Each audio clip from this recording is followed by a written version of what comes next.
My elevator fob flashed red den-eyed in my own building. "Why is that old hoarder here?" my nephew's girlfriend sneered. By midnight, strangers sipped cocktails from jars with my handwriting, and a clinic letter I'd never seen claimed I was unfit. "Sign, Auntie," they whispered. I smiled. Doctors never met me.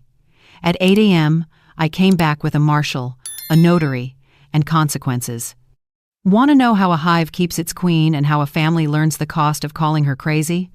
The freight elevator breathed cold metal when I pressed my fob to the reader. A red pulse blinked once, then the little screen showed a verdict I had never seen beside my name: denied. I tried again, slower, because women my age are trained to offer machines one more courtesy. Denied.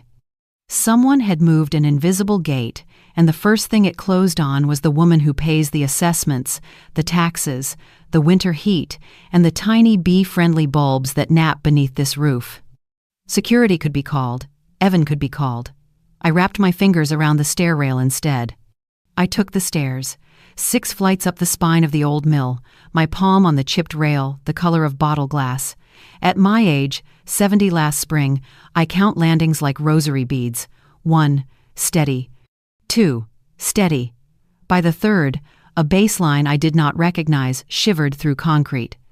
By the fourth, the air turned wrong sweet, crushed basil and cooked sugar where there should have been beeswax and lime blossoms. On the 6th, sweet became bodies and laughter. A woman with a ring light shouldered past me, forming her face into the kind of smile that survives in photographs even when the night does not.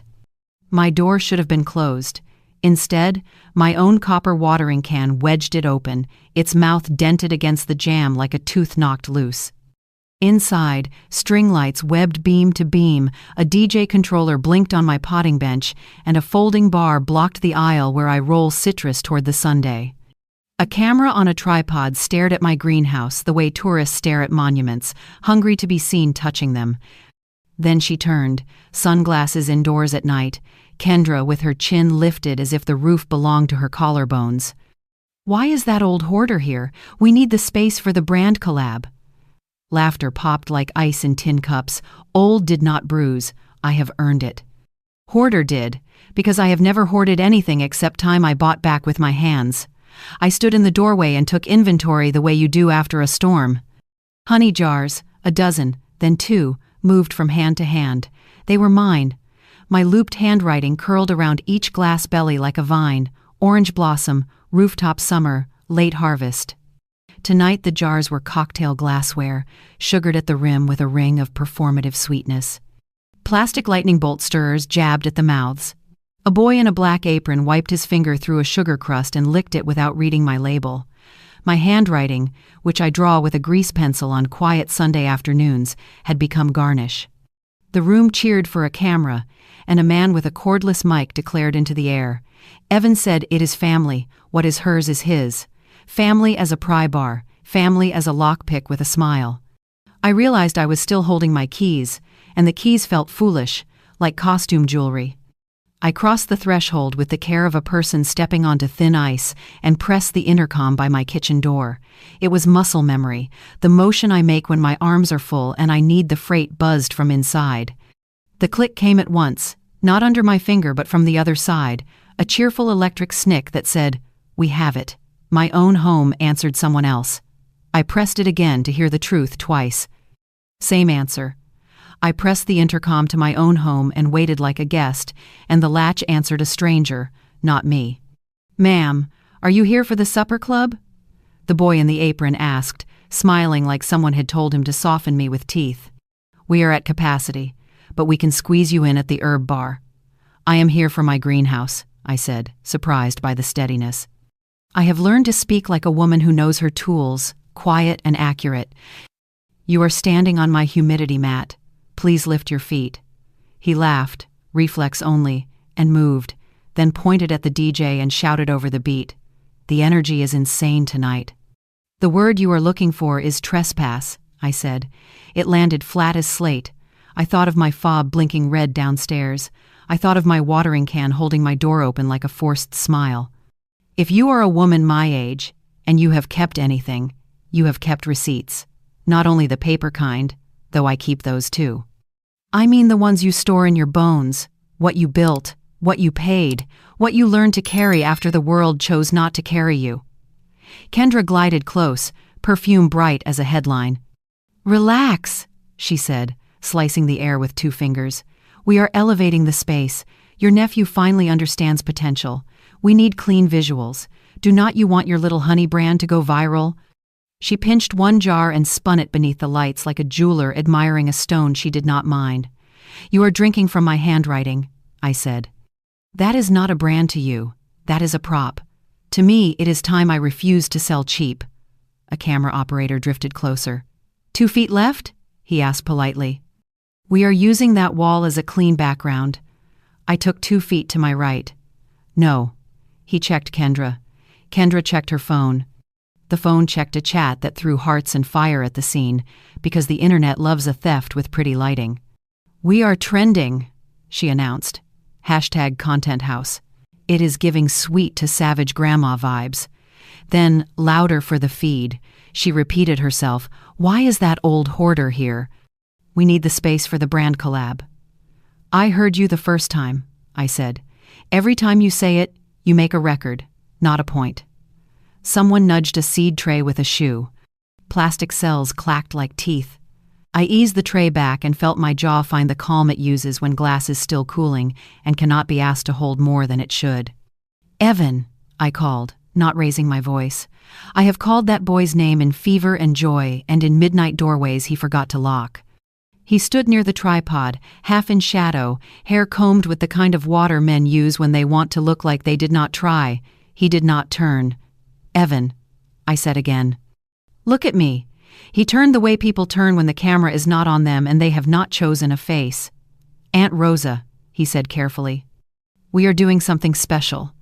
You are doing something unlawful, I said, and you are doing it on the bones of my time. It is just one night, he answered. We will clean. I have learned that just is the broom people use to sweep big messes under small rugs.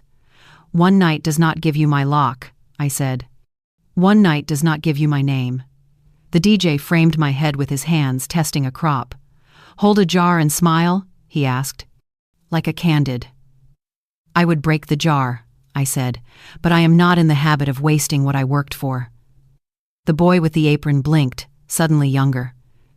We can comp your ticket, he offered. Can you comp my rent? I asked. Kendra laughed into her phone, delighted by my inconvenience. Family, I said, tasting the syllables the way I taste a frame from the honey spinner, slow to test the bloom. Family brings soup and tools and quiet when pain asks for silence. Family does not teach a door to ignore the person who bought it. The camera operator murmured, that was kind of fire, because even he knew a sentence with a spine. I pressed the intercom again. The lock clicked from the other side. Cheerful, certain. The click did not belong to me. I pressed the intercom to my own home and waited like a guest. When the factory went quiet, the silence burned. The presses I had timed my breath to went still, and the siren that once pulled a day into order let out a last torn note the same month my husband's heart folded in our laundry room. We had lived by whistles, coupons, and the soft lie of maybe next year. Next year didn't come for him. It did for me, made of heat I chose and work that answered back. I signed up for a night class in glass because the flyer promised breath and flame. The first gather clung to the pipe like honey at a boil, bright and unwilling. Breathe and turn, don't fight it, the instructor said, and I heard a marriage lesson too late. Glass doesn't respect sermons, it respects attention. I learned the palette of heat by color, not by clock. Straw, tangerine, cherry, the faint dusk when you can still save a lip if you steady your hands and believe. Bees arrived the spring, the mill pigeons left the roof. A gardener down the block split a colony and said, "Bring a veil and patience." I brought both, and the stubborn hinge widowhood leaves in the spine. When the lid lifted, the hum rose like one warm word. "Smoke is not punishment," the gardener told me. "It simply suggests a storm, so everybody eats and waits." I wanted a church that didn't ask for pretending. The hive offered a working hymn. Glass paid nothing at first. Honey paid increased bills that had been folded around bus fare and peeled away with apology. That's when I started my small envelope economy. Every weekend I put cash in a labeled envelope and wrote what it would not be used for. Not rent, not groceries, not tires. The envelopes were a treaty with myself that said the future deserved its own money. I named them like children I meant to raise: pains, heat, trees, soil, sealant, light. Pains came first. I walked alleyways behind renovation dumpsters and pulled out frames that still had honest corners. Buying safety glass one sheet at a time, I stacked panels against the brick like saved pages from a life I was rewriting. A clerk at the shop said, "At this rate, you'll be done at 90. "Then I'll be warm at 90, I answered, and handed over the envelope without apology. People think stubbornness is anger. Often it's simply memory held steady. Heat was the rude arithmetic of winter. I learned what a BTU is, argued with used thermostats, and drove across town for a kiln whose owner said, "Cash only." I spread the envelope like a fan and said, "Hours I've already paid for." He laughed the laugh of someone who remembers their first risk and helped me load the kiln as if it were a sleeping child. A friend watched while I wired it safe. I paid the friend with a window I had salvaged and cleaned until it forgave me. Trees taught me grafting patience wrapped in green tape. I married bud to rootstock and told the union to hold. When the first glossy leaf unfurled, I cried in the heat I had engineered and felt no shame. "Grow where you're not supposed to," I whispered, and the greenhouse took it as instruction. Citrus is honest. It tells you what it needs: light, constancy, a hand that will not disappear because the calendar turned. I salvaged more than glass. Door handles from a closing school, buffed until they remembered every palm. A church table, sanded until gossip became grain. Ceramic tiles rescued from a backyard's dirt and laid beneath the oranges, so my feet kept their cool even when the kiln in the afternoon threw temper. A neighbor held up a cracked mirror. "You want this?" "If it reflects," I said. "It will do." I learned to see beauty as the shadow cast by usefulness. People think sanctuary is purchased. Mine is built. You can spot the handful of screws architecture because nothing matches and everything works. The roof sweats in winter, condensation purls like a calendar I don't have to write down. This place is craft, not decor. Decor is a stage set for a life that hopes to be photographed well. Craft is the honest evidence a life already happened. Sometimes I still talk to him, the man who didn't live to taste this honey or tap this glass for cooling, not as a seance, but as inventory. When a vessel rounds true, I say, "Look." When the spinner foams because clover showed up after all, I say, "Taste." Work answers like a prayer that never asks whether you deserve it. It says only, "Do the steps." When guilt creeps in like a draft, I close the seam and keep turning.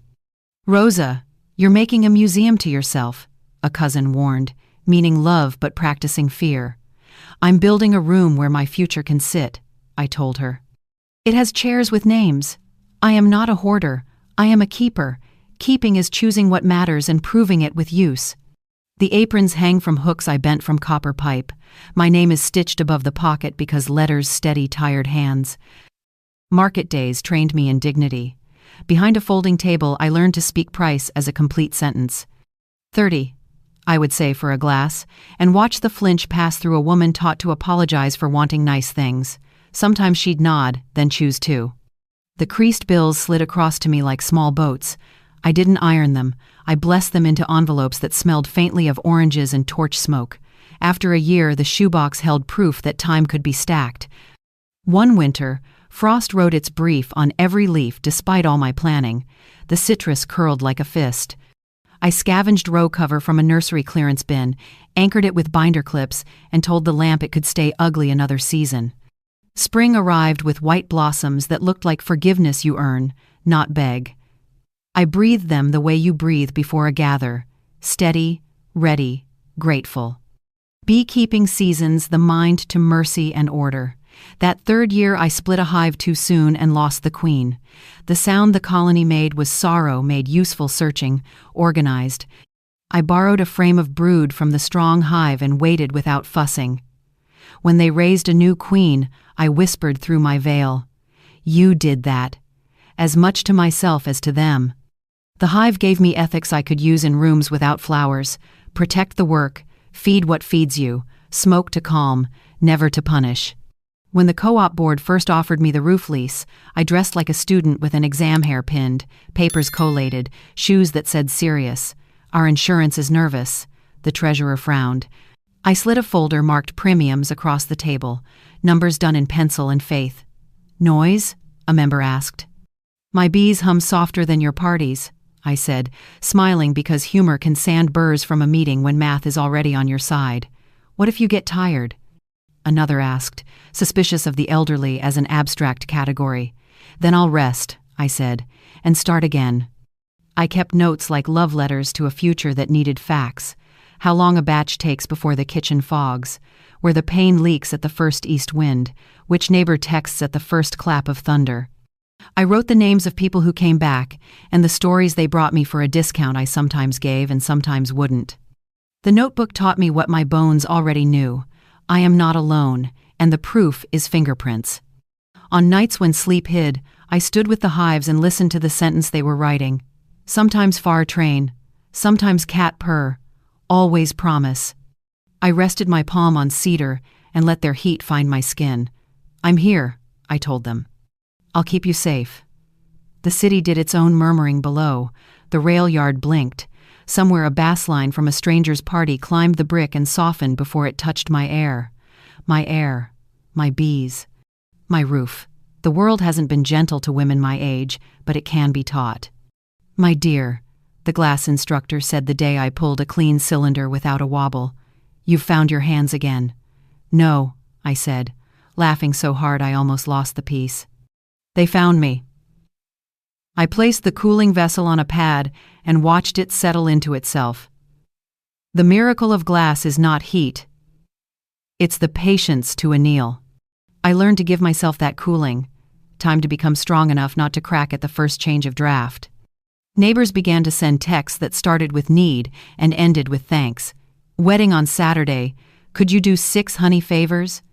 My mother's hospice room could use flowers in a vase that looks like courage. I said yes when I could and no when I had to. Saying no without apology is a skill older women should be paid to teach. I practiced in the mirror and then in real life until my mouth remembered. I promised the hive I'd be a good queen keeper. Not a tyrant, a steward. The promise sounds simple until you test it against the world's laziness. Stewardship is the opposite of entitlement. Stewardship is receipts, names, bolts tightened to torque, and envelopes labeled for work no one else will do for you. Stewardship is a door you hold shut against weather and open for guests who wipe their feet. So, understand what this greenhouse is. Not a stage, not a set, not an influencer's backdrop. It's a second life soldered and stitched by a woman who refused to be handed the small corner people reserved for widows and the elderly. Every corner was paid for in sweat, not inheritance. Every pain carries the cost of a Saturday. I didn't spend politely. Every tree bears a graft I stood over with hope I refused to call childish. If you listen, you'll hear that ethic humming, the one I'll enforce without raising my voice. Remember this when the door laughs without me. I will answer with weathered, lawful, calm, and steadiness. Rosa, I tell the bees when I'm tempted to soften what can't be softened, calling myself to attention, remember who you promised.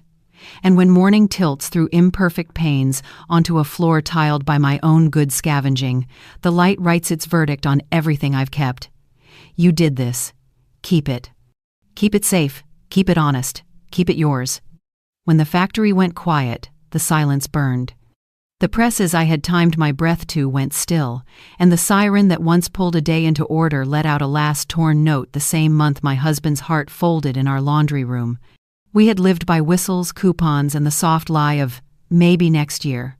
Next year didn't come for him. It did for me, made of heat I chose and work that answered back. I signed up for a night class in glass because the flyer promised breath and flame. The first gather clung to the pipe like honey at a boil, bright and unwilling. Breathe and turn, don't fight it, the instructor said, and I heard a marriage lesson too late. Glass doesn't respect sermons, it respects attention. I learned the palette of heat by color, not by clock. Straw, tangerine, cherry, the faint dusk when you can still save a lip if you steady your hands and believe. Bees arrived the spring, the mill pigeons left the roof, a gardener down the block split a colony and said, "Bring a veil and patience." I brought both, and the stubborn hinge widowhood leaves in the spine. When the lid lifted, the hum rose like one warm word. "Smoke is not punishment," the gardener told me. "It simply suggests a storm, so everybody eats and waits." I wanted a church that didn't ask for pretending. The hive offered a working hymn. Glass paid nothing at first. Honey paid increased bills that had been folded around bus fare and peeled away with apology. That's when I started my small envelope economy. Every weekend, I put cash in a labeled envelope and wrote what it would not be used for. Not rent, not groceries, not tires. The envelopes were a treaty with myself that said the future deserved its own money. I named them like children I meant to raise. Pains, heat, trees, soil, sealant, light. Pains came first. I walked alleyways behind renovation dumpsters and pulled out frames that still had honest corners. Buying safety glass one sheet at a time, I stacked panels against the brick like saved pages from a life I was rewriting. A clerk at the shop said, "At this rate, you'll be done at 90. "Then I'll be warm at 90, I answered, and handed over the envelope without apology.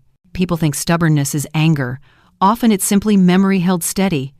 Heat was the rude arithmetic of winter.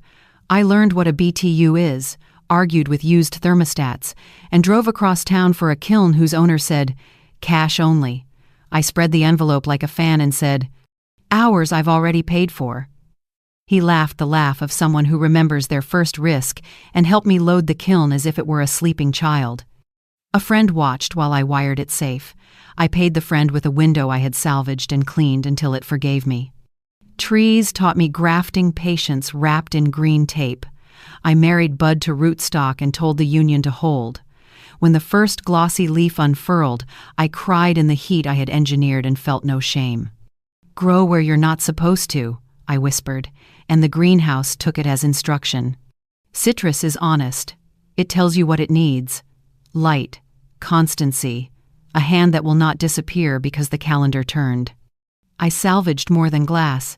Door handles from a closing school, buffed until they remembered every palm. A church table, sanded until gossip became grain. Ceramic tiles rescued from a backyard's dirt and laid beneath the oranges, so my feet kept their cool even when the kiln and the afternoon threw temper. A neighbor held up a cracked mirror. "You want this?" "If it reflects," I said, "it will do." I learned to see beauty as the shadow cast by usefulness.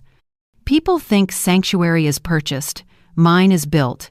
You can spot the handful of screws architecture because nothing matches and everything works.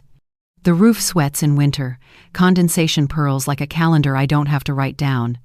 This place is craft, not decor. Decor is a stage set for a life that hopes to be photographed well. Craft is the honest evidence a life already happened. Sometimes I still talk to him, the man who didn't live to taste this honey or tap this glass for cooling, not as a seance, but as inventory. When a vessel rounds true, I say, "Look." When the spinner foams because clover showed up, after all I say, "Taste." Work answers like a prayer that never asks whether you deserve it. It says only, "Do the steps." When guilt creeps in like a draft, I close the seam and keep turning. "Rosa, you're making a museum to yourself," a cousin warned, meaning love but practicing fear. "I'm building a room where my future can sit," I told her. "It has chairs with names. I am not a hoarder. I am a keeper. Keeping is choosing what matters and proving it with use." The aprons hang from hooks I bent from copper pipe. My name is stitched above the pocket because letters steady tired hands. Market days trained me in dignity. Behind a folding table, I learned to speak price as a complete sentence. 30. I would say for a glass, and watch the flinch pass through a woman taught to apologize for wanting nice things. Sometimes she'd nod, then choose two. The creased bills slid across to me like small boats. I didn't iron them. I blessed them into envelopes that smelled faintly of oranges and torch smoke. After a year, the shoebox held proof that time could be stacked. One winter, frost wrote its brief on every leaf despite all my planning. The citrus curled like a fist. I scavenged row cover from a nursery clearance bin, anchored it with binder clips, and told the lamp it could stay ugly another season. Spring arrived with white blossoms that looked like forgiveness you earn, not beg. I breathed them the way you breathe before a gather, steady, ready, grateful. Beekeeping seasons the mind to mercy and order. That third year I split a hive too soon and lost the queen. The sound the colony made was sorrow made useful, searching, organized. I borrowed a frame of brood from the strong hive and waited without fussing. When they raised a new queen, I whispered through my veil, "You did that, as much to myself as to them." The hive gave me ethics I could use in rooms without flowers. Protect the work, feed what feeds you, smoke to calm, never to punish. When the co-op board first offered me the roof lease, I dressed like a student with an exam hair pinned, papers collated, shoes that said serious. "Our insurance is nervous," the treasurer frowned. I slid a folder marked premiums across the table, numbers done in pencil, and faith. "Noise?" a member asked. "My bees hum softer than your parties," I said, smiling because humor can sand burrs from a meeting when math is already on your side. "What if you get tired?" Another asked, suspicious of the elderly as an abstract category. "Then I'll rest," I said, "and start again." I kept notes like love letters to a future that needed facts.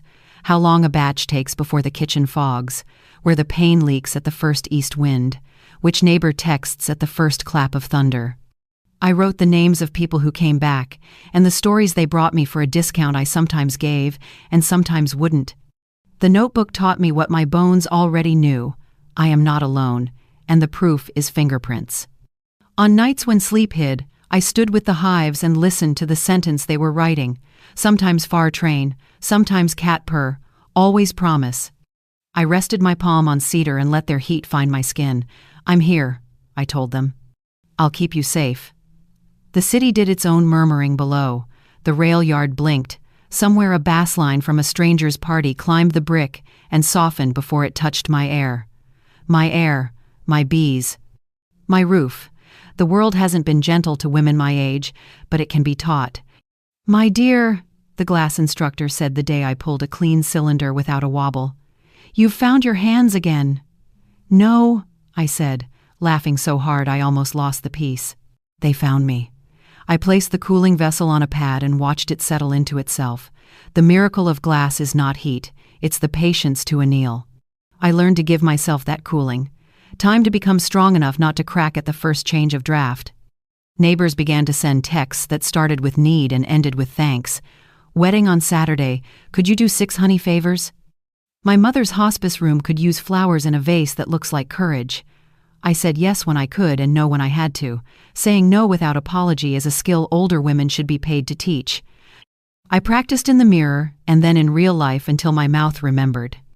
I promised the hive I'd be a good queenkeeper, not a tyrant, a steward. The promise sounds simple until you test it against the world's laziness. Stewardship is the opposite of entitlement. Stewardship is receipts, names, bolts tightened to torque, and envelopes labeled for work no one else will do for you. Stewardship is a door you hold shut against weather and open for guests who wipe their feet.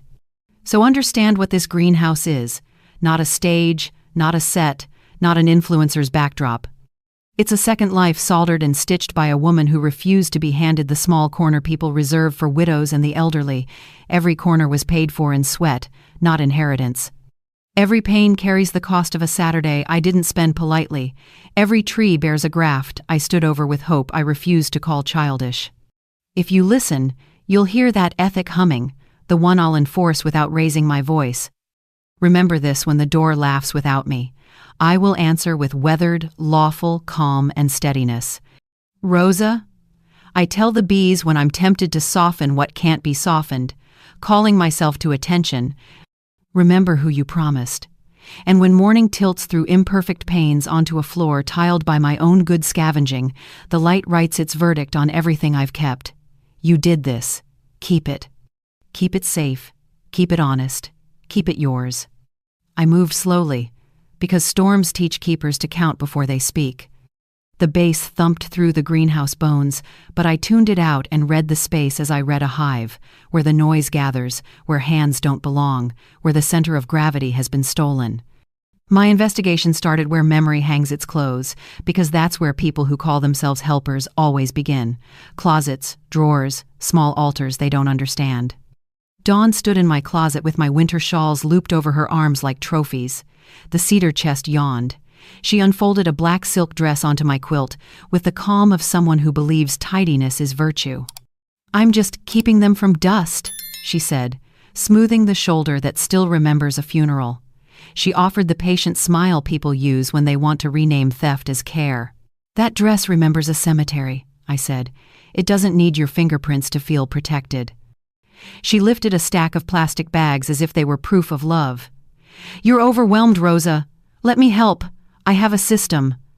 I touched the embroidery at the cuff and named the thread like a blessing. "Hand-stitched, paid for one hem at a time." She folded faster. "Kendra likes clean surfaces," she said. "Our followers hate clutter. The word clutter is a knife. People hand it to you so you'll wound yourself. These paid for glass and citrus," I told her. "They don't get folded into your rollout." She shrugged, as if gravity could be negotiated. "Evan said you don't wear half of it. I'm protecting it." I met her eyes. "Stealing loves that word, protecting, even from dust." Her mouth tightened. She swung my shawl over her shoulder and checked herself in my mirror. "Don't be dramatic. I'm helping." "Then help by leaving them exactly how I left them," I said. "Your hands are not a dust cover." I closed the cedar lid and her lips pressed into silence I did not buy. The party had invented a kitchen where I temper glass. Cutting boards lay on my drafting table. Knives basked where calipers should sleep. My aprons were stacked like borrowed authority on the stool where I read technical sheets. Heat breathed low from the far wall, and the smell confessed before the sight did. Thyme, broth, browned skin. My kiln glowed beneath a roasting pan. A boy in a ball cap held a thermometer like a flag. "Careful touching that," he said kindly. "It's hot." "It isn't for food," I answered. He blinked. "It's a warmer, right?" "It's memory," I said, then softened. "It's where stress dissolves so glass won't shatter. You're cooking inside years I had to earn." Kendra slid in behind him, a hand on his shoulder like a claim. "We've got it," she told the room. "Food safety is my job. Glass safety is standing behind you, waving both arms," I said. "Take the pan out of my kiln." The boy flushed. Kendra kept him between us. "We'll wipe it down," she said. "We'll cover any damages." I ran the numbers. "You can't wipe out heat math with a napkin," I said. "You don't wash dignity with a receipt." She lifted her sunglasses and let me see the gaze that likes to be a verdict. "You're escalating," she warned. "Evan said you'd be cool if you saw the vision. My nephew promised you sweat I paid," I said. "That debt isn't collectible." Heads turned toward Evan, and I turned too, because a keeper must witness. He studied the floor like a man begging boards for a door. The ring light split his face into choices. I walked closer until distance wasn't a hiding place. "Look at me." He didn't. "Look at me, Evan." His eyes rose halfway, then slipped toward the camera as if the lens could absolve him. Complicity has a sound. It's the soft slide of a gaze that refuses responsibility. While I waited for a nephew, a small boy arrived like weather. His sneakers drew constellations through the potting soil I had sifted that afternoon. He nudged a tray careless, not cruel, and the cell packs collapsed until rare green lay scattered like lost letters. "Stop," I said. "Just weather, no thunder." He froze. His mother didn't look up. "He's fine," she called. "It's a party." "It's an orchard," I said, kneeling, hands already protecting what could be saved. "This is Lisbon. This is Meyer. This is a variegated pink I drove 2 hours to a farmer I trust because labels lie. If he's careful, he can help rescue them." The child's eyes pinged between us. She waved, busy photographing a plate she hadn't paid for. I placed a plant in his hands. "Hold the dirt like a biscuit before you learned your manners." He grinned, grateful to be told how to love something. We tucked soil back, firm and kind. "This one is a baby?" he asked. "All of them are," I said. Kendra breezed by and whispered into her phone. "Chaos is cute, but content is king." I kissed 2 fingers and touched the leaf I feared we'd lose. "Some things want a long time," I told the boy. He nodded like I'd sworn him into a small duty. His mother arrived, scooped his wrist, and offered me a bright, empty smile. He's full of energy. Energy needs lessons, I said. That's an adult's job. Back in the bedroom, Dawn had promoted herself from folding to sorting. This pile for donation, she said, tapping a tower she'd turned into virtue. This for the costume rack. This for me, I said. The word you're missing is mine. She pursed her lips. You're sentimental. I remember, I said. There's a difference. She draped my shawl over her arm again. Texture reads messy on video. Clean lines perform better. Texture is how honest things breathe, I said. Performing isn't being. She laughed. You're a poet about junk. I'm a bookkeeper about value, I answered, opening the cedar chest to show envelopes fat with weekends. She glanced and dismissed. Cash makes you look old. Cash made this roof, I said. One day you'll wish something you built felt that heavy. She looked at her daughter's phone and softened for it alone. We don't have one day, she said. We have now. Then act like now will be evidence later, I said. Because it will. I kept moving, not because I was calm, but because stillness is how shock steals time. I photographed what a court understands and a heart hates. My honey labels stuck to rims of gin, my stamp pressed into a bartender's palm like a sticky logo, my fob hanging from a nail that never held it before. The intercom buzzing before my finger reached it. I left the watering can, wedging my door where it could testify. Paper remembers what adrenaline forgets, so I wrote times. At the drafting table, a girl in sequins set down her margarita and preached into a ring light as if she had invented citrus. Bright, floral, urban honey, grandma chic, she said. The comments flew.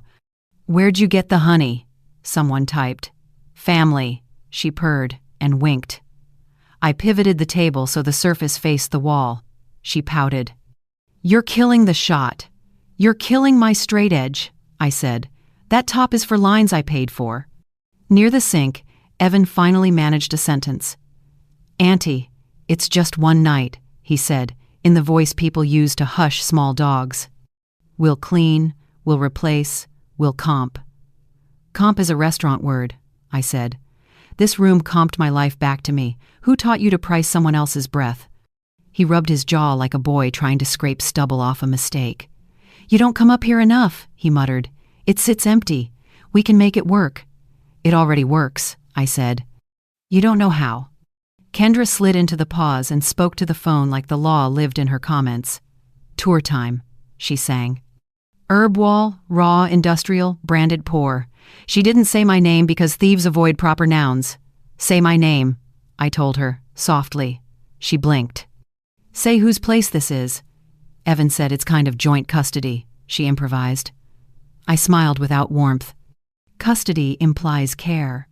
On the far shelf, someone had turned a mason jar of screws into a straw holder. I returned the straws and spun the lid. The kiln clicked, cycling like a patient animal. The pan rustled. Fat popped. I looked away so I wouldn't cry, not for the chicken, but for the arithmetic bent under convenience. The small boy returned to stand guard by the trays because no one else knew to.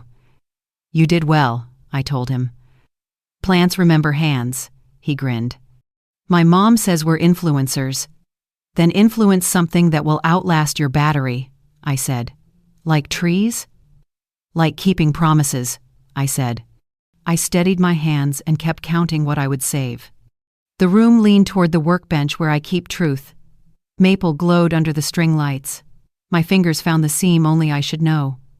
When I pressed the hidden catch, the maple slats stuck. They have never stuck. Wood announces a trespass the way a hive does by changing its sound.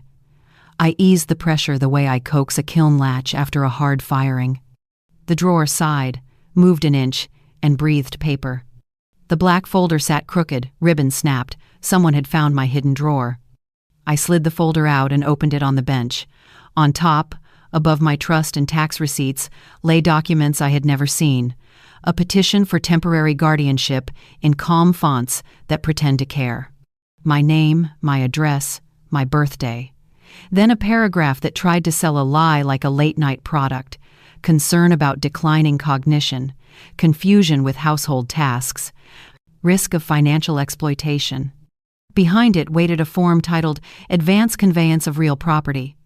It named my greenhouse loft like a parcel on a board game and suggested, in tidy boilerplate, that due to owner's diminished capacity, best interests require transfer to a younger family member for proper management and productive use.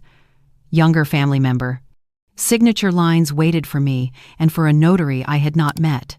A small box referenced a required physician's assessment attached. The staple holes were already punched. I turned the page and met the assessment.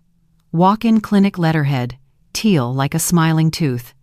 Neurocognitive evaluation, it announced. My name again. Checkboxes marked memory impairment observed, orientation concerns, recommend supportive oversight. No exam date, no duration, no time in, time out, no vitals. No signature stamp, just a scrawl that looked hurried and hopeful. Doctor, you have never met me, I told the page. In the right margin of the conveyance, neat block letters I knew from menu boards and place cards. List at $1. 2 M-Pay, lender new place, in Tower School deposit. Need Evan's signature plus clinic stamp. My erasure written like errands. I photographed everything. Page, detail, staple holes, coffee ring on the forged packet, the broken ribbon, the scrape on the maple lip, where a ring or key had panicked when the drawer refused. Under the stranger papers lay the document I hid the drawer to keep, my irrevocable trust. The clause I had made a younger lawyer read twice sat there like a locked gate, no contest. Anyone who breaks this to take will take nothing. Someone had lifted that page, read it, and slid it to the bottom, as if bottom meant weaker. I glanced again at the trust, the no contest clause sitting like a low stone wall across a footpath. Years ago, the lawyer warned me its strength depended on my willingness to use it, not wish for it. I felt that willingness arrive like weather, clear, cool, factual. The clause did not shout, it simply waited. So did I. Above the text, my maiden name appeared beside my married one, proof of a life that had made and remade itself without permission. Paper remembers the sequence. Thieves forget it. Always. Evan, I called, not loud. He hovered by the terrace as if fresh air could conspire. He fiddled with a cord that did not need fingers. I held up the petition.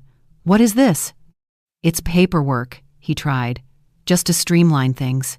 In case I wake up a form, I said. In case you are the hero and I am the problem to be managed. He swallowed. It was Kendra's idea. She said families do this now. It protects you. Families do not start protection by changing a lock, I said. Protection does not erase the person it names. He reached toward the page like it might cut him. Aunt Rosa, don't take it personal. You are attempting to turn me into a legal category, I answered. Personal is all it is. Kendra arrived with her sunglasses pushed up like a crown. Problem? You opened a drawer that is not yours, I said. You left it open. Oh my God, the little secret compartment? Evan told me you had one. I thought it was adorable. Adorable is a kitten with a toy, I said. This is where I keep the part of me courts and banks respect. I showed her the clinic page. Did this physician examine me? He does walk-ins, she said, smiling. Did he walk into my life? I asked. Did he test my memory with anything but rumor? Her eyes slid to Evan, then to the margin note where her own tidy letters shouted her intentions. You shouldn't leave important things in easy places, she said. You shouldn't plan a harvest with my name at the top, I said. I read her caption aloud, each arrow like a nail. List at 1.2 million. Pay lender. New place in the tower. School deposit. Need Evan's signature plus clinic stamp. You're making this ugly, she said. We're trying to organize a future. My future is organized, I said. It is filed in envelopes and bolts and bylaws. The only disorder here is your want. From the terrace, the bees hummed their warm sentence. The sound steadied me the way glass does when the turn is right. I set the forged packet beside my trust. Truth over plan. I took more photos, angles a clerk would appreciate, then slid the folder halfway back into the drawer. Doctors never met you? Kendra asked, trying on innocence like a dress she might return. He has never seen my face, I said. He has never watched me graft an orange or balance a gather or pay a bill on time for 20 years. He has never said my name to my eyes, but his scrawl was ready to move my life. "Everybody does it," she said. "It's standard. Judges like to know seniors are supported." "I am supported by bolts, receipts, neighbors, and bees," I said. She breathed in, preparing a speech for her feed. "The tower has units that would photograph like movies. We could do a honey wall. Your bees could be in cute white boxes. We would honor you as founding spirit." "My bees are not props," I said. "I am not a ghost who haunts your caption." Evan rubbed the back of his neck. "The market is perfect right now," he muttered. "The market is not my mother," I said. "It does not get a say." I turned back to the clinic page, took a pen from my apron, and wrote at the bottom where the date should have been, "Never examined." I signed and dated the correction. "There," I said. "Now the paper has a body, mine." "You can't mark a medical form," Kendra snapped. "You can't invent one," I replied. I looked at Evan. "Did you know about the drawer?" "I saw you use it when I was a kid," he said. "I thought it was cool." "And now?" "Now I wish I hadn't told anyone." "You learned that some doors are kept for reasons," I said. "The reason tonight is that my life is not a scene." He tried again. "We were going to talk to you." "After you filed it," I said. He had no answer. I closed the folder and pressed my palm to the maple. The scrape on the lip had a story, a rushed ring, a key that slipped, the sound of someone discovering a boundary and refusing to hear it. I captured one last photo. In the next room, a chorus asked for more honey jars, my labels lifting like flags from sugared rims. I steadied my breath and said aloud the line I would need when this turned into a room with officials. "You will not make me a paper ghost. I am a person with a body, a ledger, and a hive." Kendra softened her voice, trying to cast the moment as kindness. "Sign, and we'll manage things. We'll take the stress. We'll make you proud." "I am already proud," I said, "of work that does not require your permission." She checked her phone. Hearts flowed, then slowed. "We're losing the room," she whispered to Evan. He could not look at me and could not look away from the truth I held. I slid the folder into the drawer and left it unlocked. I traced the grain where the slats stuck and spoke softly to the bench, the way I talk to hives at dusk. "Thank you for telling me," I said. On my way to the terrace, I touched cedar and felt calm through wood. The bees had full bellies. The night was cool. I looked back at the long table where plates and lenses were busy burying consequence and garnish. "List at 1.2 million, I said to the dark, tasting the greed like an unripe fruit. "Pay lender. New place in the tower. School deposit." Then I tried on the line I would carry forward, quiet and sharp. "A hive survives because we do not poison the queen." The words fit. They would keep. Inside, the intercom chirped for someone else's hand. I let it. I had what I came for: proof, names, and a drawer that still answers to me. In the morning, I would carry this folder to a woman who knows how paper takes off its costume and tells the truth. Tonight, I turned off the bench light and let the glass and the bees teach me the final task: cooling without cracking.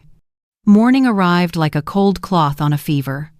I tied back my hair, put on the gray suit that makes clerks look me in the eye, and slipped the black folder into my tote with a notebook and a pen that writes on any counter. Proof waited to be gathered.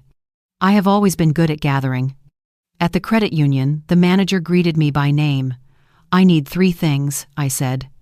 A capacity letter stating plainly that I manage my accounts, a printout of 20 years of on-time payments, and confirmation that all activity this week has been initiated by me alone. "We can do that," he said. The capacity letter printed on watermark stock. My name, today's date. One sentence that cannot be bent. Member demonstrates full capacity to manage accounts and has executed banking decisions personally. He stamped and signed it. The payment history took longer. A clean ladder of months. Mortgage, assessments, insurance, utilities all green for 2 decades. He returned with the packets. "Would you like an affidavit that you appeared here this morning, alert and oriented, making requests in your own words?"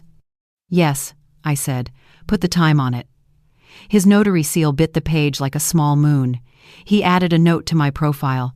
No changes without calling me first. Do you feel safe at home? He asked gently. I feel busy at home, I said. By tomorrow morning I will feel safe. Outside, the sky was hard blue. I carried the folder to the co-op office. Rosa, the manager said, we saw rooftop lights on the feed. Was that your event? It was my roof, I said. Today I need policy. I set my list between us. Please, bylaws sections on unauthorized sublets, non-member events, and nuisance provisions, the fob access logs for the past 72 hours, and the incident forms for last night's noise complaints. The logs need board approval, she said. Call the chair, I answered. I'll wait. She called. Emile, the chair, came on speaker. Rosa, we want the lid on this. You've been a model member. I need the logs to show who altered the fob list, I said. The marshal will ask. We'll print them, he said. And Rosa, are you okay? I'm prepared, I said. That's the closest synonym for okay. The printer spilled policy. Subsections forbidding exactly what happened, commercial events by non-members, access changes without written approval, occupancy limits, quiet hours. She stapled the neighbor complaints. The fob logs told their blunt story. Evan's temporary credential created yesterday. My fob removed at 5:13 p.m. A new admin login used at 5:14 p.m. Multiple buzz-ins to my intercom not initiated by me. Do you want security? The manager asked. I want choreography, I said. Security is a note, choreography is a score. On the sidewalk, I called the number I keep for fires. Amrita Chawla. It's Rosa, I said.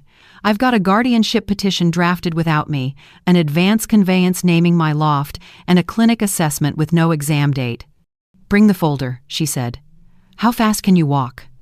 As fast as a woman who's had enough. Her office sits above a bakery. She had a yellow pad waiting. Sit, talk, show.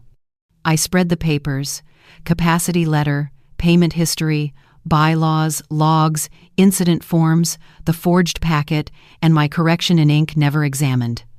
She read fast, eyes sharpening only when a sentence begged for consequences. We'll do 3 things in one breath, she said. Summary ejectment under the co-op bylaws with marshal support, parallel police complaint for theft and property misuse, and a medical document fraud complaint to the board and the DA. I'll bring a notary to witness on-site statements and certify photos. We arrive in formation. No speeches, just steps. Formation, I said. I like that word.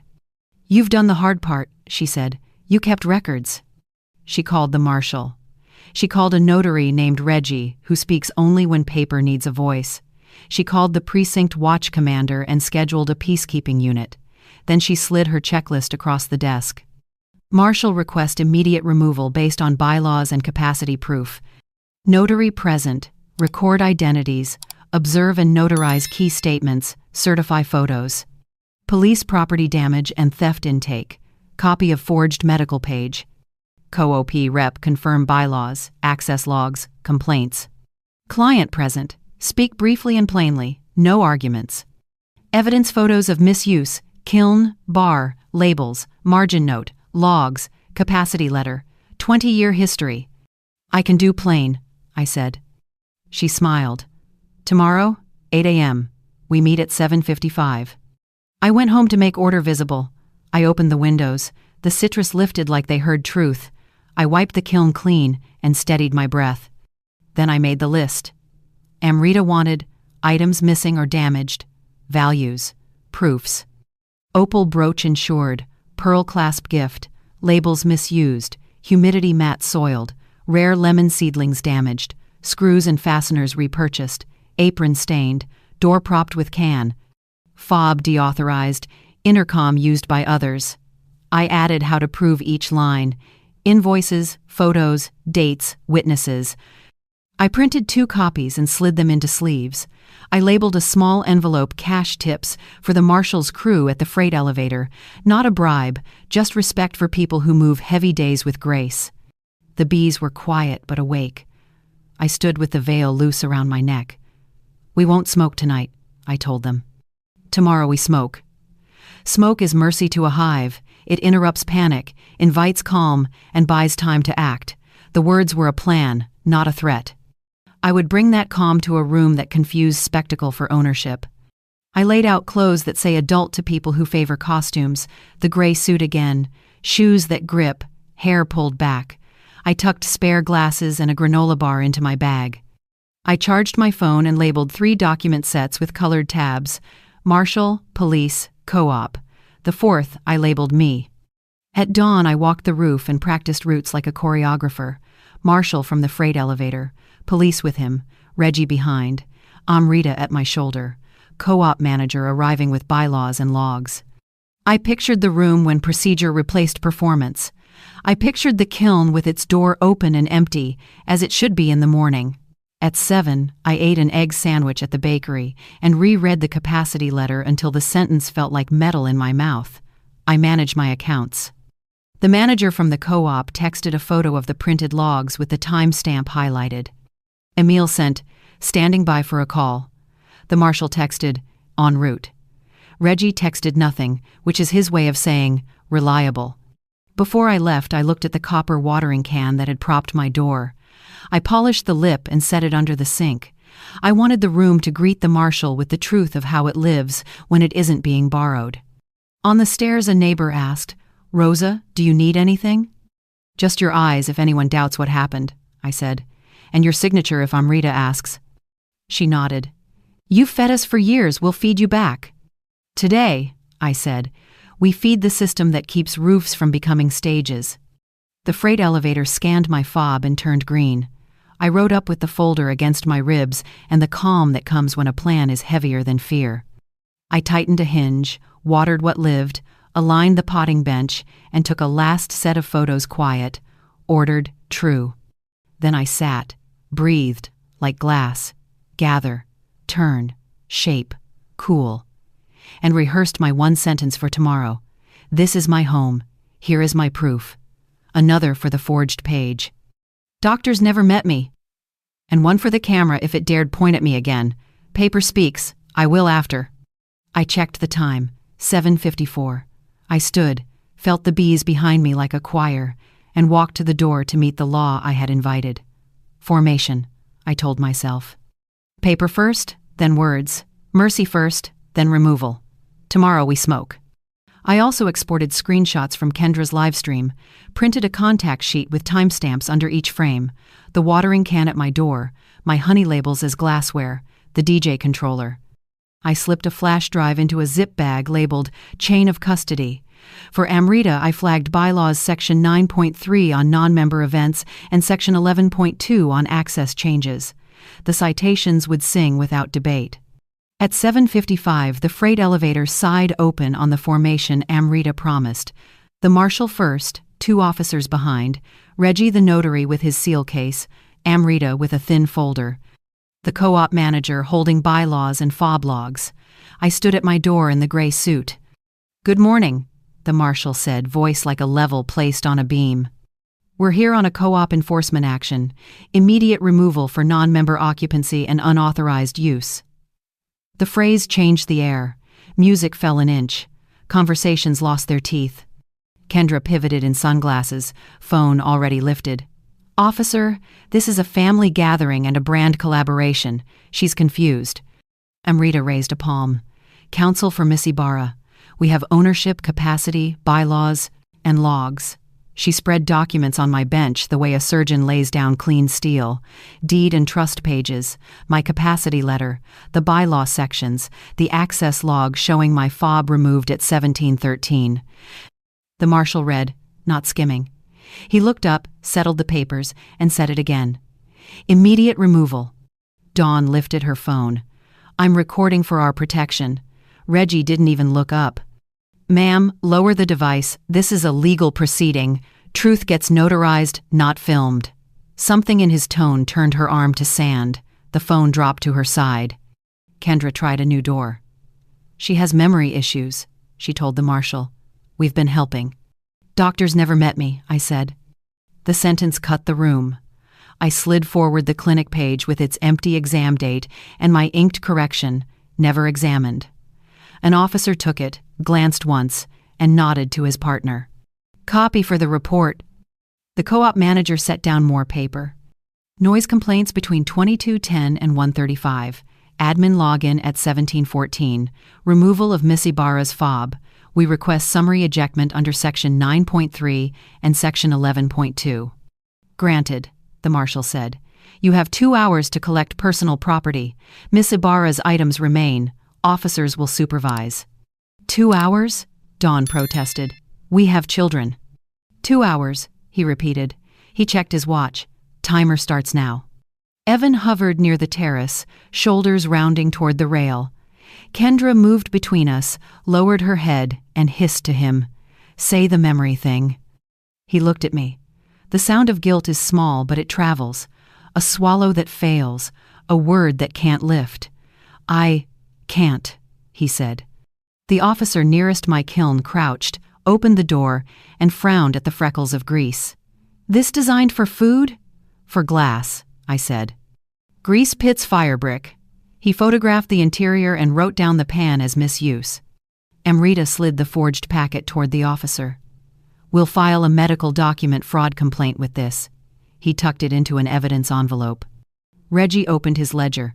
Miss Ibarra, identify these photos. I affirmed each. The watering can wedging my door, my honey labels as cocktail rims, the DJ controller on my potting bench. His seal landed small moons on paper. Certified. Kendra straightened. We'll pay for cleaning. It's a misunderstanding. Amrita didn't bother to look up. Misuse is not a misunderstanding. It's a fact. The marshal faced me. Missing items? Opal brooch, pearl clasp, a roll of silver coins, and any labels or stamps not on this table, Reggie wrote as I spoke. The officer added them to the report. The room began to move, the frantic choreography of consequence. Veronica swept chargers into a tote. The DJ powered down. The boy in the apron wiped my bar, spreading sugar like rumor. Sound peeled away in strips until you could hear the bees through glass. Kendra counted minutes as if time owed her change. 1 hour 47. Veronica, get the lights. Mom, dresses. Evan, tech. We'll appeal. The co-op manager tapped the bylaws. Appeal to policy, she said. It enjoys winning. Evan shuffled to my bench with a box. Auntie? The rest would not come. I kept my voice plain. Pack what is yours. Leave what is mine. He stared at the folder he'd wanted to make me vanish into. I didn't think it would get like this. It got like this when my fob turned red, I said. Dawn drifted by with my shawl over her arm. An officer intercepted. That stays. I was protecting it from dust, she protested. Organizing. The marshal, eyes on his watch. Organizing ends now. Amrita leaned close. Short sentences. Let the marshal speak verbs. I nodded and moved to the terrace for breath. The hives hummed steady. I laid my palm on cedar and felt order return to my hand. Back inside, I spoke to the room without choosing a target. A hive survives because we don't poison the queen. No one knew where to hang it. That was the point. It hung by itself and did its work. 40 minutes, the marshal called. Identify bags now. Structure slid over the chaos like netting. Dawn tried to raise her phone again. Reggie didn't look up. Ma'am. The phone sank. An officer logged the intercom buzzing again from inside. Ads to unauthorized access. Kendra's mouth opened, then closed. The co-op manager placed the log beside my capacity letter, a pair of sentences that couldn't be charmed. Kendra switched to soft pitch. We were going to put your name on a wall, she said. Founding spirit. Names on walls are for people you've erased, I said. I am here. Evan hovered at the threshold with 2 bags. I'll fix it, he told no one. I'll call the doctor. Don't call him, I said. Call the part of you that knew better. Reggie cleared his throat. A firm capacity letter and payment history obtained by you yesterday? Yes. Stamp. Bylaws and logs provided by co-op today? Yes. Stamp. He closed the ledger. The marshal lifted his head. Time. He gestured toward the hall. Walk. They did. Kendra first, cheeks bright. Dawn with a garment bag and no sparkle. The DJ hugging a controller. Veronica clutching chargers. Evan last, carrying less than he brought. which is a blessing most men don't recognize until years pass. At the door, Kendra turned for one more spell. "We'll appeal," she said again, but the sentence had nowhere to land. "Make sure you appeal to policy," the co-op manager answered. It has an excellent memory.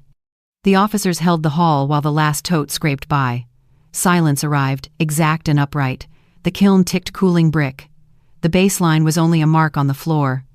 Amrita sealed the forged packet into an envelope, signed across the flap, and handed it to the officer. To the DA, attempted asset fraud and document falsification. He nodded. Logged chain of custody. The marshal turned to me, and something gentle flickered at the edge of his voice. "Miss Ibarra, your home is under your control." He placed a small ring of keys on the bench, tags I hadn't bought. I didn't touch them. I lifted my own keys from my pocket and felt the weight I trust. I looked once at the intercom. It didn't buzz. Paper had spoken. So had I. The room held still, honest without an audience. The bees hummed behind glass. My breath matched theirs. "Thank you," I said to the marshal, to Reggie, to Amrita, to the manager who had brought policy like a compass. "We'll finish the reports," the officer said. "Someone will contact you about your items."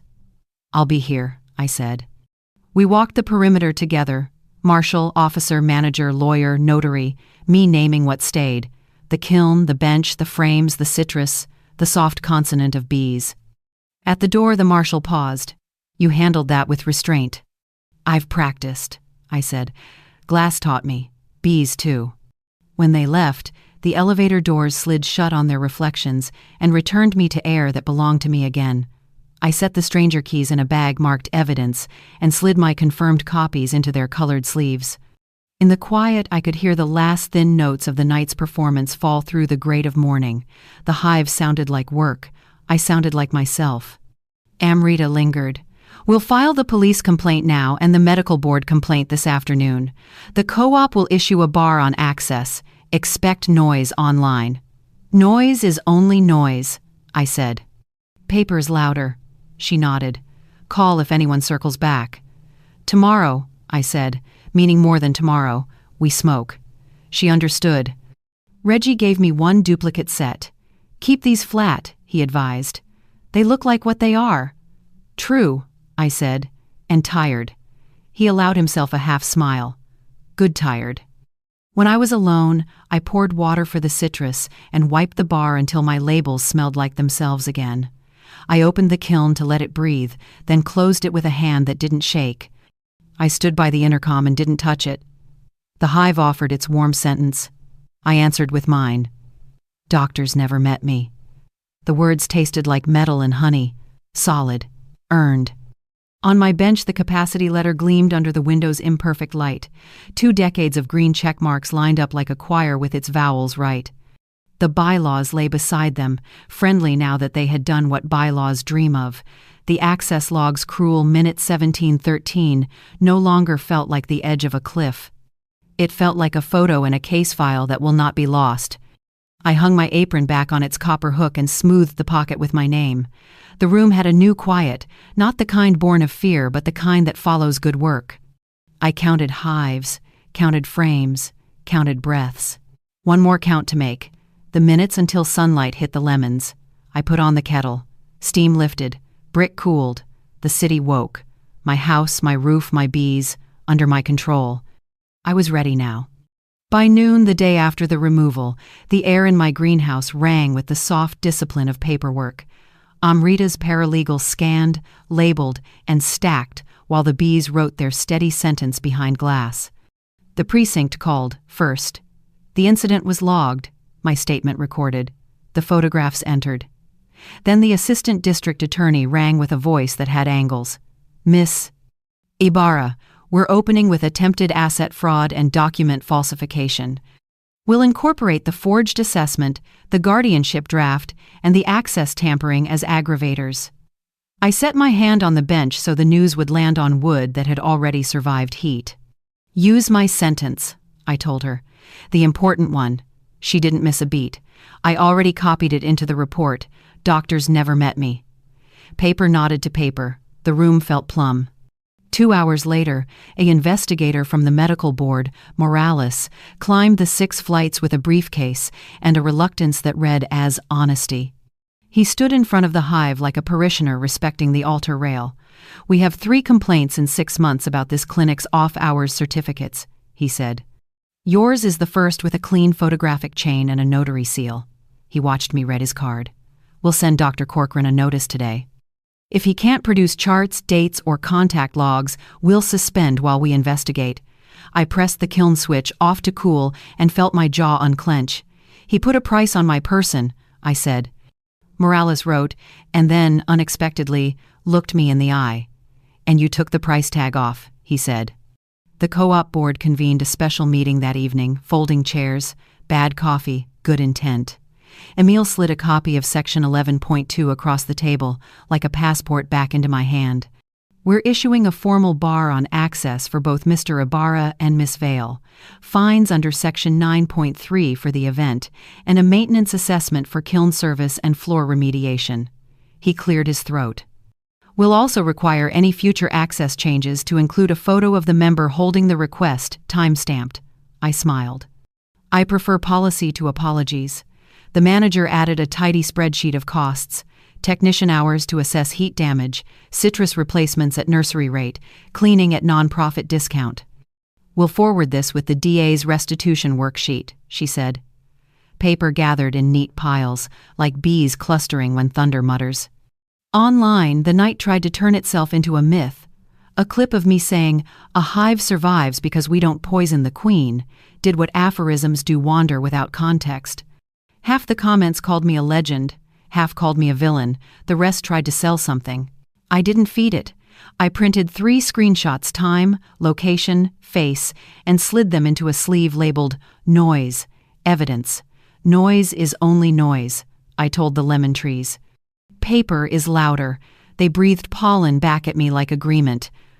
On Thursday, Dawn arrived alone. A velvet pouch pinched in 2 fingers the way people carry guilt they want credited as grace. She had arranged her face into the expression of someone at a returns counter. "Rosa, there's been a misunderstanding," she announced before her shoes crossed my threshold. "I found this at home with my things." She opened the pouch with ceremony. The opal brooch lay inside, fire trapped in stone. My husband's last hack at beauty.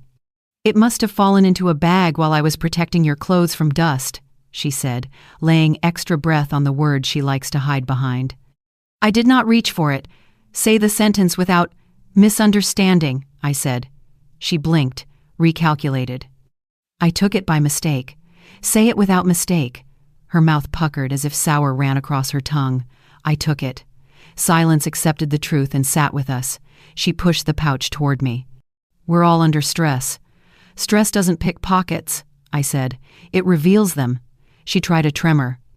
"I've been on pawn slips before. It's reflex." "Reflex isn't a defense," I answered. "It's a history." She looked at my shawls, at the bench, anywhere but my eyes. "Can you not tell anyone?" "I'm already telling the record," I said. "Truth gets notarized, not filmed, you remember." The line made her flinch. I watched the lesson touch her skin and leave. "Is there a path to forgiveness?" she asked, small for the first time. I looked at the brooch, at my name stitched over the apron hook. "Forgiveness isn't a transaction," I said. "It's a garden. It requires time, tools, and people who stop stepping on seedlings." Dawn swallowed. "And if we stop? Then perhaps something grows," I said. "But I won't plant over a grave you're still digging." She stood, shook the pouch as if it were an argument, then set it down with a sigh that belonged in a salon chair. "Tell Kendra we tried," she muttered to herself, and left. By the weekend, the ADA called with the shape of an offer. "We can take this to trial," she said, "but given first offenses and full restitution, we'll propose a plea. 1 count attempted asset fraud, 1 count falsification in the 2nd degree. 18 months probation, a combined fine of 25,200 hours community service each, restitution for damages, and a no-contact order outside counsel." She paused. "Acceptable?" I looked at the bench, at the hives. I have no appetite for spectacle, only for consequence. Add an allocution that uses plain words, I said. No misunderstandings, no protecting. I want the truth on the record where it can't be hashtagged into something else. The ADA's smile traveled through the phone. You speak my language. Court smells like warm dust and endings. On plea day, the ceiling fans pushed old air around while new facts found the mic. Evan stood where defendants stand, hands folded in a grip I recognized from his childhood, the grasp that kept him from picking at a scab. The judge asked him to speak the elements. He stumbled until the ADA's questions placed stepping stones across his panic. Did you obtain or attempt to obtain your aunt's property by means of a forged representation of her mental state? Yes, he said, voice dry. Did you know the physician named had not evaluated her? I knew. Did you authorize or participate in altering her building access to advance that plan? He looked at me like a boy in a bad hallway. Yes. Kendra followed, defiance shrinking to fit the room. The ADA pointed to the margin note in her neat hand. Did you write these words, list at $1? 2M pay lender new place in Tower School deposit. Need Evan's signature plus clinic stamp? Kendra inhaled, then nodded. I wrote them. Did you intend to sell the property against the owner's will by representing her as incapacitated?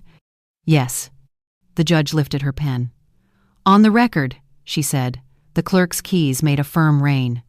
Dawn wasn't charged with the main counts. The brooch and the dress sorting lived in the precinct report as part of character and context. Still, the judge asked her to step forward for the restitution stipulation. Do you dispute that you removed the complainant's jewelry without permission? Dawn's survival mechanisms warred behind her eyes, then collapsed into fatigue. No. Then sign, the judge said. The notary's seal pressed a moon beside her name. In the hall, they were three faces that did not know where to put their eyes. Kendra's mother squeezed the strap of her purse hard enough to leave dents. Evan tried on a sentence like a suit he'd never liked. Auntie, can we talk? In writing, I said. To my lawyer. The officer at the door nodded. No contact means language moves through counsel now, not hallways. Kendra breathed a laugh with no music in it. You're really going to let them brand us criminals? I tilted my head. You did that. The court just printed the label. A week later, a certified letter arrived. Temporary suspension, Dr. Lyle Corcoran for failure to produce records and credible patient contact. Morales called. We'll likely proceed to a formal disciplinary hearing. We found cash notes in a Rolodex, initials, no charts. Your case threads them. I thanked him without triumph. Just fix the hole, I said. So the next woman isn't priced at $50. He exhaled a laugh that sounded like someone setting down a heavy file. That line is going on my whiteboard. The co-op posted a notice on the bulletin. New protocols, new fines, schedule, a quiet acknowledgement that policy had learned. Neighbors slid notes under my door. We saw. We're with you. Do you need a ride? Need a hand with the citrus? At the market, people handed back change and said, keep it, then walked away before gratitude could become theater. I put each bill into an envelope labeled repairs and wrote small arithmetic that made the room breathe easier. Wire brush, refractory cement, gasket, tile cleaner, nursery paid. One evening, a letter arrived from Evan, typed because shame has poor handwriting. It apologized in the grammar of men who learn to pitch, passive voice, general nouns. I read it standing by the hives. I'm sorry for what happened, it said. I made mistakes. I put a sticky note on it and wrote my reply on the margin. Name the things. Then I slid it into a folder marked boundaries. Another envelope appeared the next day. This one from Kendra's PR email with bullet point remorse and future family collabs. I didn't reply. The notary had taught me a new reflex. If it matters, it's witnessed. If it manipulates, it can wait. Dawn returned once more, this time with a grocery store bouquet and a practiced tremble. You look tired, she said, meaning to soften me with concern. Forgiveness will make you glow. I laughed. Not cruel, simply finished. Forgiveness is not moisturizer, I said. It's policy for the heart, and mine is still in committee. She winced. We're family. Family is a work verb, I said. You conjugated it in the future. I need it in the past perfect. She blinked. I let the silence grade the paper. After a moment, she placed the bouquet on the bench. "These clash with your oranges," she murmured, a stylus to the end, and left. The plea terms moved from promise to ledger. Community service notifications printed with locations, a senior meal program, a parks cleanup, a literacy center. I saw the schedule by accident while signing a delivery. The hours were real, not decorative. For a moment I pictured Kendra picking litter without a caption, Evan shelving books with his head down, Dawn serving soup without a camera. I did not feel delight. I felt a small rebalancing, like a level finding center after the truck stops. Amrita asked if I wanted a civil suit beyond restitution. "We can," she said. "It's available." I looked at the bees. "I want my life back more than their money." She nodded. "Then we close this file when the check's clear and the hours post." We shook hands. "If they circle," she said, "call me. Tomorrow we smoke." I answered out of habit, and we both smiled. I changed the locks again, because doors remember. The new keys were plain and clean. I labeled one stand and tucked it in the drawer under the trust, beside the no contest clause that had waited without boasting. I did not change my number. To live is not to hide. To live is to answer the right knocks and ignore the wrong ones. Forgiveness, for me, is not a sprint. It's a season. You can't force bloom. You can only remove frost and wait. I kept daily company with quiet, watering, polishing the kiln brick, recentering the potting bench, grafting a new branch where the pink variegate had sulked. When grief for the boy I raised the man I thought he might become rose in my throat, I let it sit without commentary. Grief doesn't poison hives unless you stir it into the feed. I refused. One night, the rail yard blinked and a distant baseline tried to climb the brick again. It got tired at the 4th floor and went home. I stood at the intercom, pressed my palm to the plate, and felt nothing move. Relief is often the absence of a buzz. I whispered to the bees. We held. They answered with their one word, the one that contains food, labor, order, and rest. If Evan asks me in 5 years, with the right nouns and the right spine, I might meet him here, on this roof, with a cup of tea and no cameras. We might stand where the kiln breathes and speak like adults who understand that promises are brick, not breath. We might. For now, my boundary is the new family fact. My door opens to policy, to neighbors, to repairs, to the citrus that insist on bloom, to the hum that keeps my hands honest. They wanted my home. They keep the stain. I keep the house, the hive, the habit of proof. On the bench, the capacity letter rests beside a lemon leaf and a receipt for refractory cement. The 3 make a still life I will never sell. Competence, living, repair. I switch off the last light, touch the cedar once, and let the room close around me like a vow I am strong enough to keep. The locksmith came at noon with a canvas bag and a calm that felt like clean linen. He studied the old cylinders, nodded once, and laid out a family of new deadbolts on my potting bench as if he were setting out medicine. "Restricted blanks," he said, holding up a key that looked ordinary until you noticed the carved spine. "Copies only from me with your signature. You'll have a master and 2 children." He held the brass against the light. "When I'm done, no one rides your door without your say." I smiled into the certainty. "That's the sentence I've been waiting to hear." He drilled, chiseled, brushed metal from the strike, and tested the tongue. The first turn felt like punctuation I controlled period, not ellipsis. "Try it," he said. I turned the new key. The bolt, seated with a sound that belonged to me, and the old revolving door feeling ended in that click. The camera installer followed, a woman with careful hands. She measured angles from beam to sill, then mounted 2 small domes that looked like pearls tucked into rafters. "Local storage, encrypted," she said. "No cloud to get stolen or accidentally shared. You decide what exists."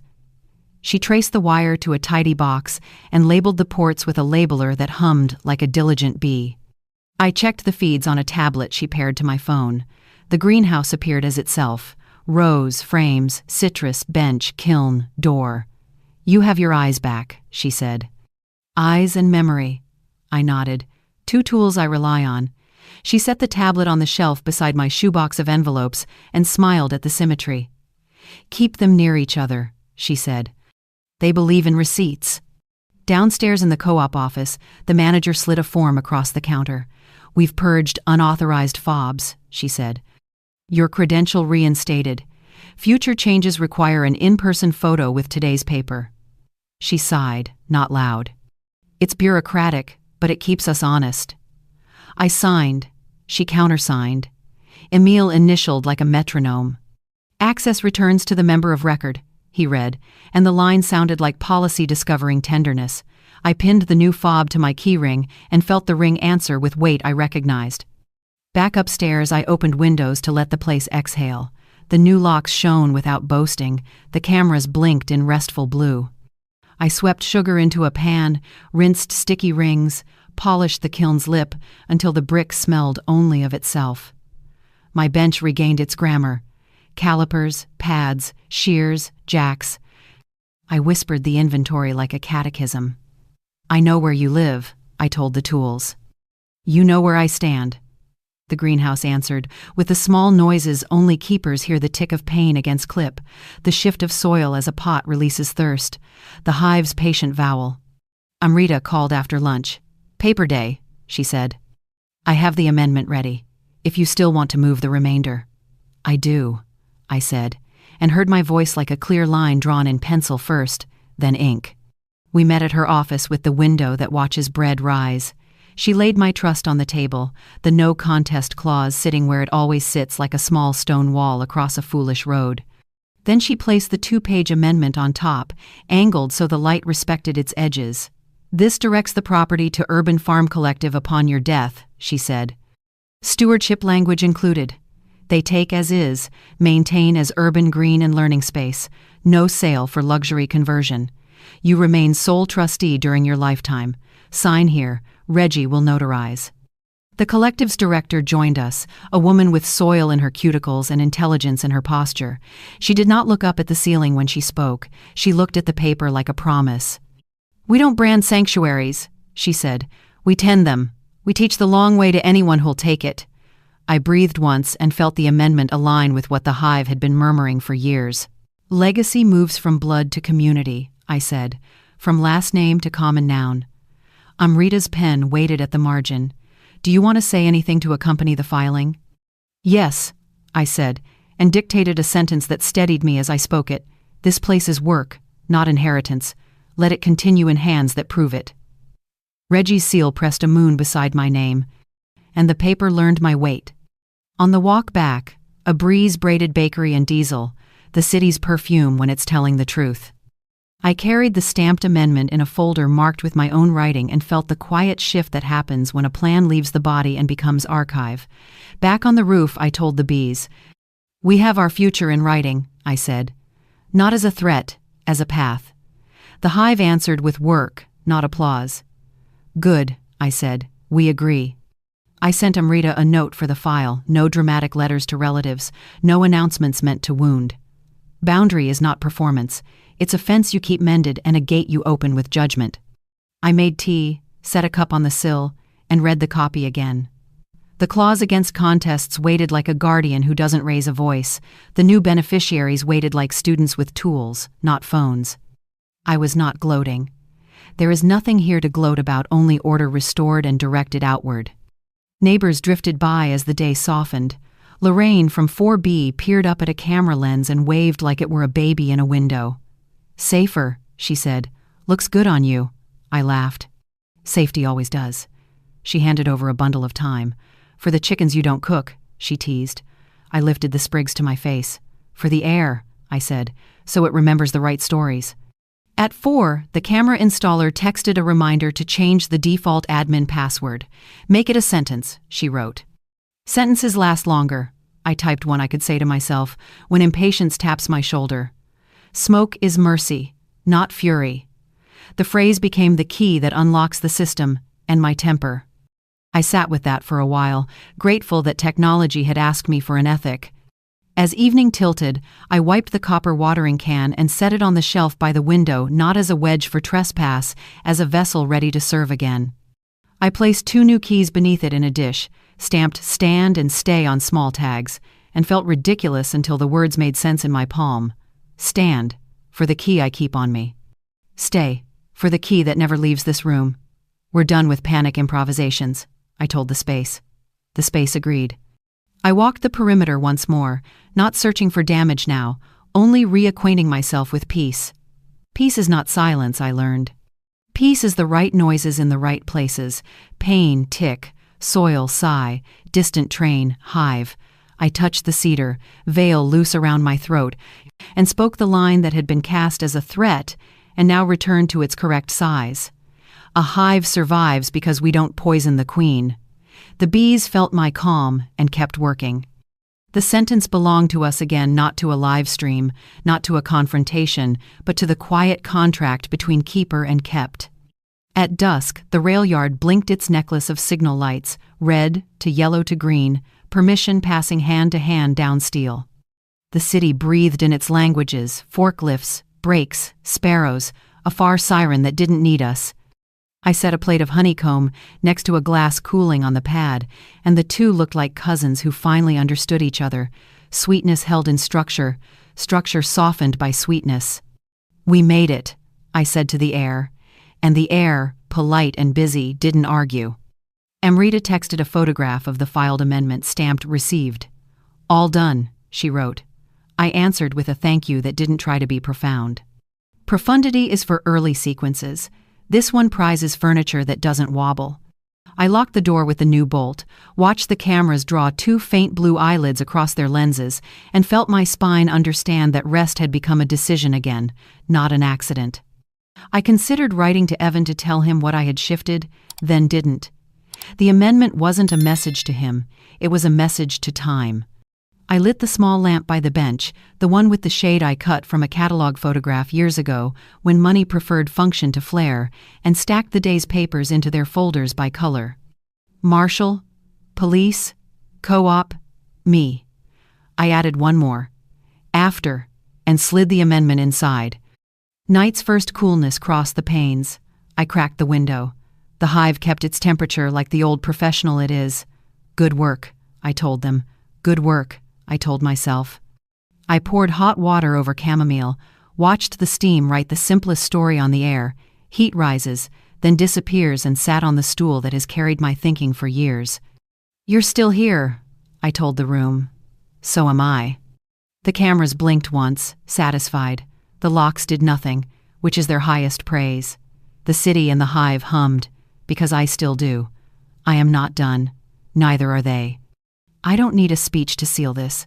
I need sleep, and a morning that begins with a fob turning green, a bolt rolling home, and bees who don't care about legal terms as long as the flowers come on time. They will, I promised. We will. The promise didn't echo. It settled, like a jar labeled in my own hand. Thank you for watching until the end. If this story touched your heart even a little, that's our greatest joy. If you'd like, please share your thoughts in the comments. We'll keep bringing you stories that stay with you, so please consider subscribing to the channel. See you in the next video.